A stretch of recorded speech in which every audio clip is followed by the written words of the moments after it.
So everything as we drive to our destination where we're going to get out is salt. The floor that we're driving on, the ceiling, the walls is still all salt.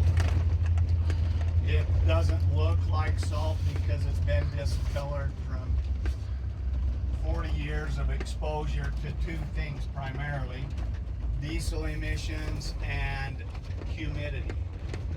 Moisture from the humidity actually darkens the salt quite a bit.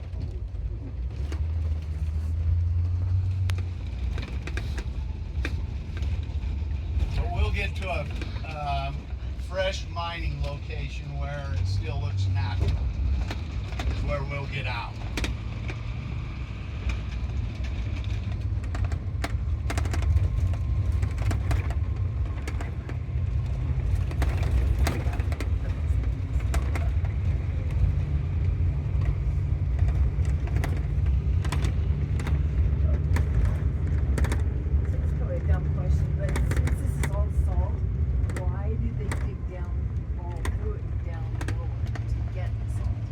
Instead of continue to open pit it? Well, Or, yeah, or yes, sort of. I guess that's my question. so in an underground, you have to leave a certain amount of material behind because that is your support Right.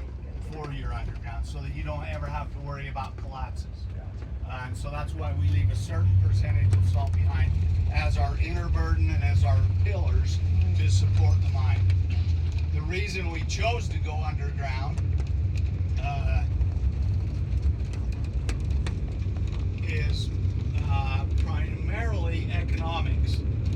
So the old timers chose these spots where the salt crowned to the surface, and that's where they started their open pits because they had very little cost in removing overburden. As you went away from these high points, the salt started getting a little deeper, the inner burden thicker, and so at a point it became cost effective for us to just tunnel under it rather than remove it.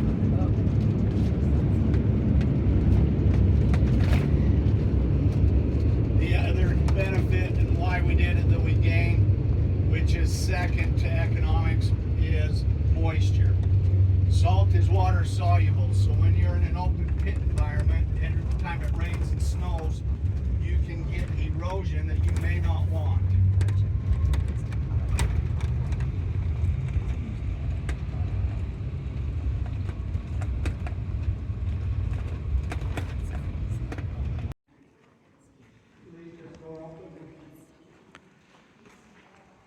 I did. They're right there. If you want to leave.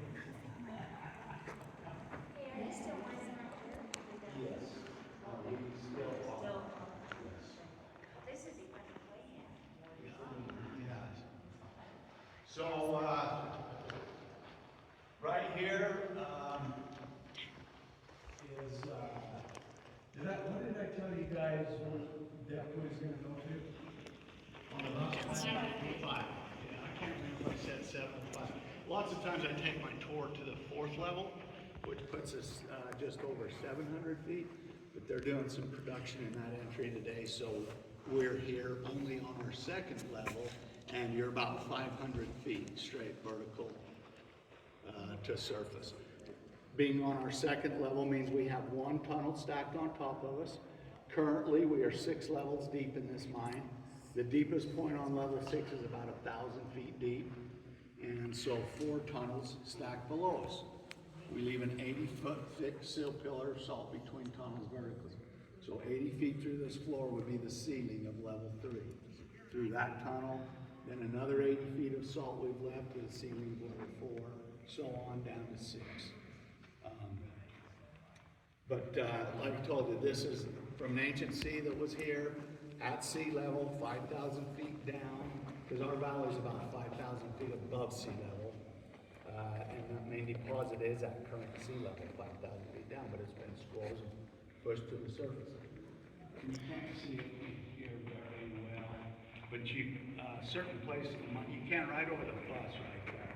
That line running vertical, that's proves that it's been pushed up. Salt deposits should lay this way. It should be running, so it's been tipped up, yes. Which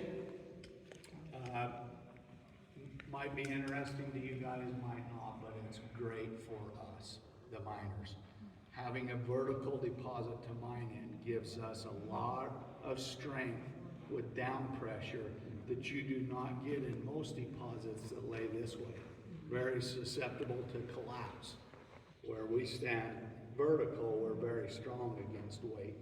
And so it's a very safe underground work environment primarily because of this, the fact that it stands. Quickly, let you find a souvenir piece. What our salt looks like when you put a lamp. That colors you see in it are those minerals in trace amounts, but sure is pretty. Isn't that? It's pretty. Like the salt lamps. Before you find your souvenir piece or two, I want to just welcome you to get at least a couple pocket-sized chunks. I tell all my guests this.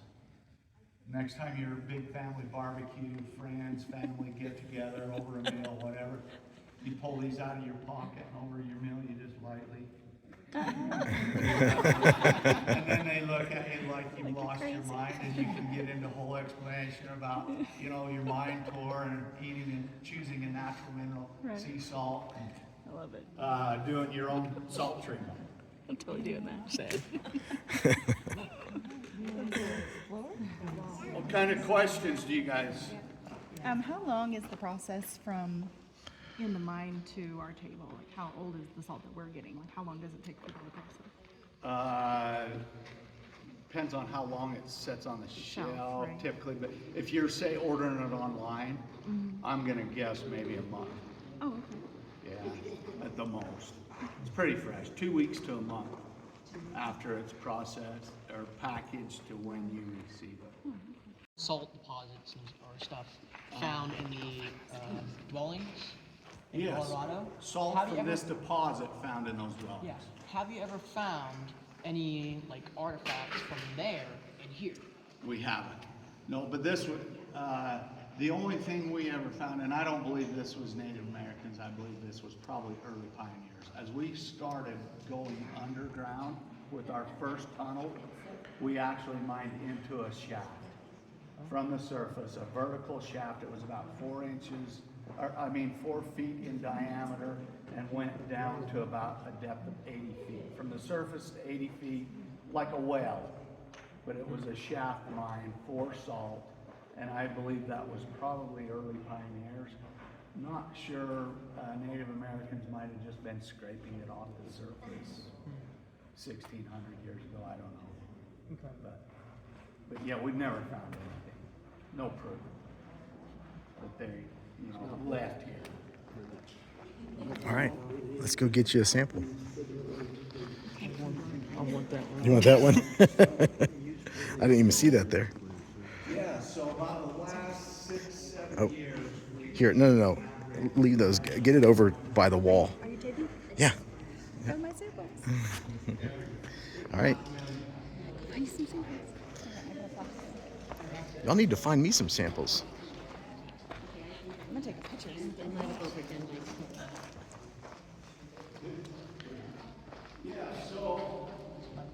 because of the minerals, what we choose to grind for salt is an area that the salt tests about 97 and 98%.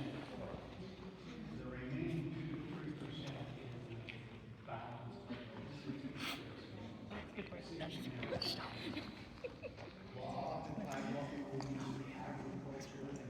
Look at mine. It's got dark and pink. Isn't that interesting? It's not too big. Won't add too much weight to it.